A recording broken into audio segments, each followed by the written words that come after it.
Hello and welcome to Transfermarkt TV. I'm Manuel, he's Stefan Bienkowski, and in today's big topic is Victor Osimhen, the Napoli striker, currently out with a small hamstring injury, it appears.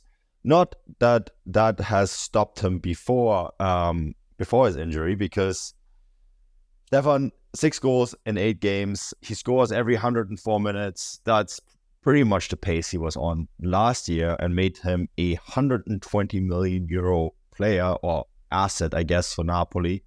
It also pretty much meant that De Laurentiis, the flamboyant Napoli president, let's say it that way, was very reluctant to sell him. And while there was a lot of expectations that someone in the Premier League would come in and break the bank for him, that didn't quite happen. So still at Napoli, still scoring goals for Napoli. I guess the question then is, are we going to see a move in January? What's going to happen here? Yeah, I think if you'd asked maybe a couple of months ago, you could probably make a pretty strong argument that Osimhen looked like he was really going nowhere. There's a lot of kind of murmurs that he could move to Real Madrid if, the Spanish club couldn't pick up Kylian Mbappe. A lot of talk of maybe PSG signing him if they had to sell Kylian Mbappe. But, that's kind of obviously quieted down because Real Madrid now look likely to get Mbappe and PSG have signed Randal Kolo Muani. So once the window shut, there was this kind of idea that he was going to stick around for, a couple of years now. He's still on a long-term contract. But then the most bizarre kind of series of events played out in which, at least publicly, what we knew was the Napoli social media team put out a bizarre TikTok which, showed Osimhen missing a penalty, which it just didn't really put the player in a good light. Very quickly, Osimhen's agent comes out, complains about it, threatens legal action reportedly. Instead of the club kind of apologising, they kind of doubled down and said, we didn't cause any offence, calm down. Then, the famed Napoli president who you mentioned there, he then gives an interview in which he basically says, nothing's really changed on our side. We still love Osimhen. What has changed is that we offered him a new contract, or we discussed a new contract after the summer window, and he's decided against it. So again, on top of this kind of bizarre social media post, president of the club then comes out and basically says, well, Osimhen doesn't want to stay at the club anymore. Then they put out a rather bizarre club statement to say, let's not kind of beat around the bush, or rather, stop. He basically complained about the media causing a tense situation between the player and the club, but then doubled down by saying, all the president said was that the striker doesn't want to stay at the club or doesn't want to sign a new contract. So very quickly, we're beginning to see kind of the relationship between the player and the club here deteriorate very quickly. And yeah, I mean, obviously the January transfer window isn't usually one in which we see huge established players move for big fees. But, if things continue to kind of go the way they are, you can understand why maybe Napoli and Osimhen would probably want to kind of decouple as quickly as possible, and if there's suitable buyers in January, then it might make sense to do exactly that. But the question then is, of course, who is a suitable buyer? I mean, we've all seen the rather bizarre news that Liverpool could move for him to replace Mohamed Salah, which is odd because he's a very similar playing type to Darwin Núñez, and this is something that you pointed out in your article on Transfermarkt, right? I think the usual suspects are always in there. We all look at you, Chelsea. we all know what you're up to. But so you take out Liverpool, you include Chelsea, I think, just because they're Chelsea and Todd Boehly is Todd Boehly. But who else comes to mind? Yeah, I think what's probably worth pointing out here or noting is what type of a player Osimhen is. And then once we've done that, we can probably quite easily identify teams that he would either fit into or not fit into. Obviously he's known as a fantastic goal scorer in Italy.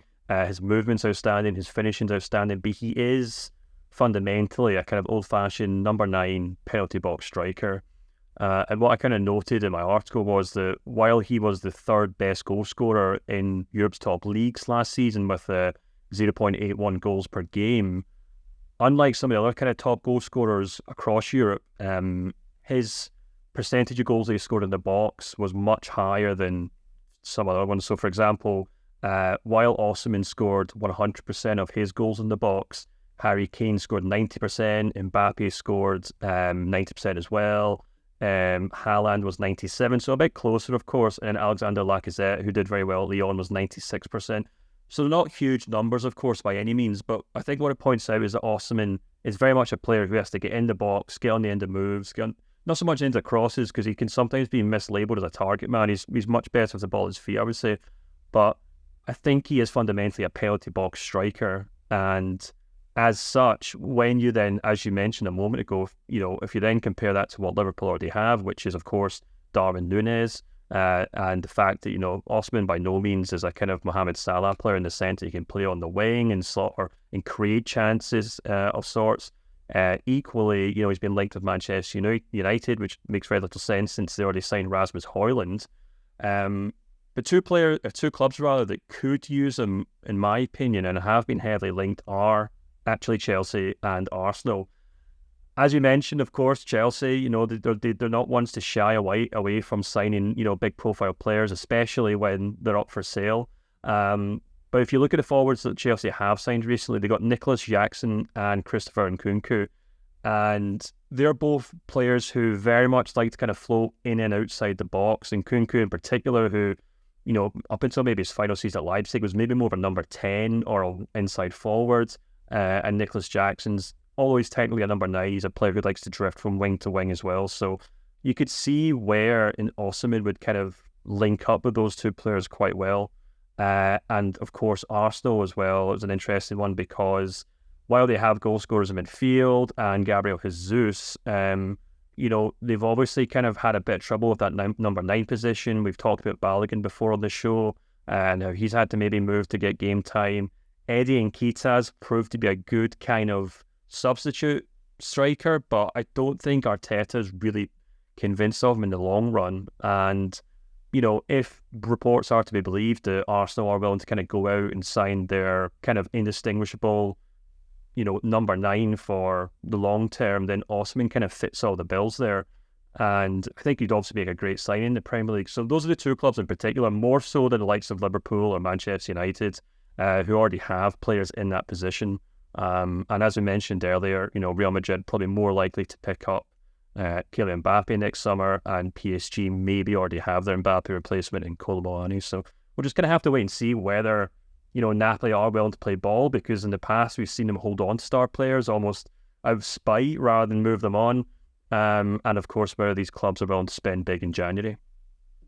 I think the interesting one here is that maybe the clubs that were the most likely to sign him just simply moved for the targets, didn't they? I mean, you mentioned PSG earlier. Another club was Bayern Munich, and they opted to sign Harry Kane instead, right?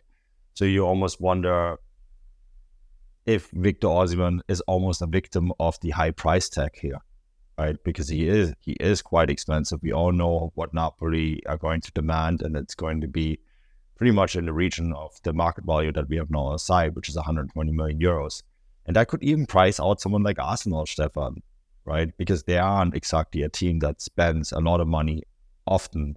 Yes, it did for Declan Rice, but how many times are they really going to do that? So I think that makes this entire story very fascinating and an interesting one to keep track of. And yeah, we can do that on Transfermarkt really easily in the rumor mill, on the sites. Stefan's excellent articles on the page already as well, so go check that out. And we'll be back soon with more content. Until then, cheers and bye-bye.